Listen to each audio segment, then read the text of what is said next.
Hi, thank you for joining me for today's video. And today I'm documenting a photo of my dad, my husband and my son on the ferry going across to the island of Herm for our summer holiday last summer. So I've decided to use the Simple Vintage Seas collection from Simple Stories. And first of all, I'm just doodling some circles in a vertical line down the page. I want to use circles for this, so that's why I've started with that. Next, I'm coming in with my 2-inch circle punch and just punching a few from the pattern papers. I think I only actually took 2 pattern papers from this collection, plus the 12 by 12 sticker sheet. I've created a couple of layouts with it already, and this is what I've got left. So just, as I say, just punching some circles and some semicircles with that 2-inch punch and slowly building up the layer behind the background behind the photo. So just working out where they're going to be positioned. I've also got some Hey Little Magpie flare badges that I want to use. These were designed to go with this collection. And then I'm coming in with my Tim Holtz Stampers Anonymous stamp. I love this stamp. You'll have seen me using it plenty of times before. It has the circles and the long strips on it, like a distressed looking piece. And I've started by stamping it in Blueprint Sketch, and now I'm coming in with Uncharted Mariner to create another circle and just layering these up, moving the pattern papers out of the way, layering them up on top of the doodled circles. And then I use Chip Sapphire. I think that last one that I put down actually was Chip Sapphire. This is Uncharted Mariner, and the first one was Blueprint Sketch. And now those have been stamped down, I just want to activate the oxides in the inks a bit and smooth things out if you like. So I'm just painting over them very lightly with some water and my paintbrush, just to blend those marks in a little bit. Now I'm adding some water to the rubber stamp and using the paintbrush just to add some splatters around the page with the ink that's left on that stamp. So moving that to one side to dry, I can start working on matting and layering this photo. So first of all, I'm going to add a very thin white matte to it, and then I'll pop it onto that wavy pattern paper afterwards. So just quickly trimming this down with my trimmer, and I just do it by eye. I don't bother measuring things. You can always trim a bit more off if you're not happy with it. So now that white matte's added, I can add this blue matte, and then I shall distress it all with my Tim Holtz edge distresser once it's cut out. And I really like this blue wavy paper because it's just a tone on tone, well, blue and white. It's not too busy, so it won't detract from the background that I've created. So just using my wet adhesive per normal to get that sorted. And now that this background's dry, I've decided that I want to add a couple more stamps. So this time coming in with some blues from my Lindy's Magicals and just activating the powder with water and then stamping those. And I'll do one at the bottom here and then using the other colour, one at the top. I haven't reached for these for a while and I must get more use out of them. They're absolutely beautiful. So I just dip into the powder with a wet paintbrush and then add a bit more water if needs be and paint it onto the stamp. And I do love using wet mediums on stamps because it makes them less perfect but also easier to stamp if you like, because you don't notice where the ink hasn't caught the paper properly if you haven't put enough pressure onto it. So I do like how that looks. So now that's dry. As I say, just coming in with my Tim Holtz edge distresser and distressing the edges of this paper. And then I can add that to the page and start layering up. So using some foam pads just to raise this up and make it the focal point of the layout.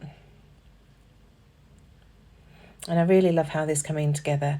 And look, you can see with just the inks, the paints and those doodle circles, the background already looks fabulous without any pattern paper on it. But I will bring those circles back in shortly. So just using my T-square ruler to make sure that this photo is straight. And then I can carry on embellishing. So I wanted to use this Life at Sea title from JD3D print because I thought it went perfectly with this photo, and now coming back in with these patterned circles, and I just have a little bit of a play to work out exactly where I want to put them before sticking them down. Because I've added some inked circles, it's just making sure that I'm happy with the placement, because there's more going on in the background than when I first punched them. I know I'm going to take one off the page down here and probably at the top too. So just coming through with my wet glue. Don't need to be too precise.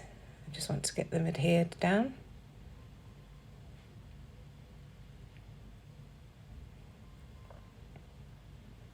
Splodged a bit of glue there. Oh dear, it's going so well. So once they're down, I can add the title as well. So just trimming off the excess bits that are hanging over the edge. Still using those little scissors. I must get my big ones back.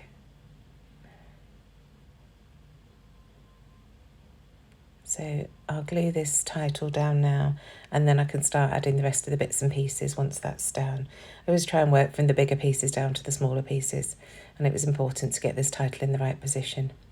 So now going through the 12 by 12 sticker sheet, I find this ticket that says Sail Away, and then another one that says Let's Go that goes on the left hand side, and then this title piece that says Anchors Away.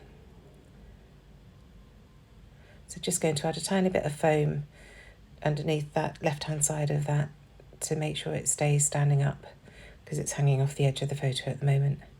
And obviously with the photo being raised on foam, that needs to be raised as well. So now going through some flare badges and the JD 3D print pieces.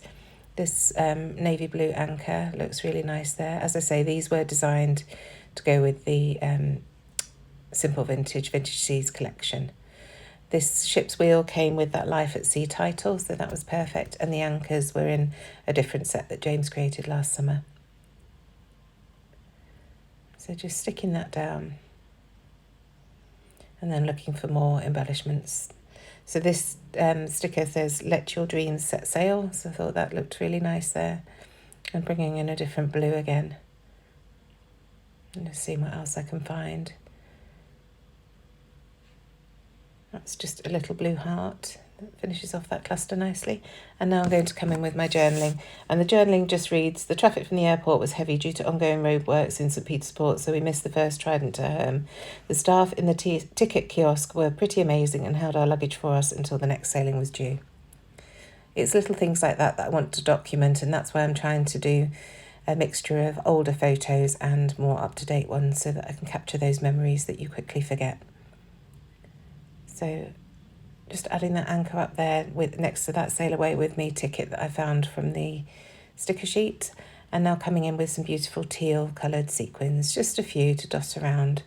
Again, just adding some more circular elements to the page. And I shall again glue those down with my PVA.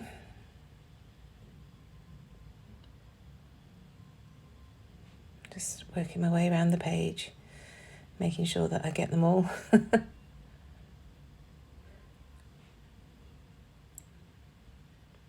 And while I'm doing this, I just want to thank you for watching my video. I really hope you've enjoyed it. Please do give this a thumbs up and subscribe to my channel if you haven't already. If you have, thank you so very much. It really does help me an awful lot. I upload Tuesdays, Thursdays and Sundays. And I shall be joining in on Christie's Beautiful Life 30 Days of Sketches in March. So watch out for that. A video every day if I can. So just adding my date stamp. I've added a couple more flare from that Simple Vintage Seas flare set from Hey Little Magpie, and that's the page done. Thanks again. See you next time. Bye.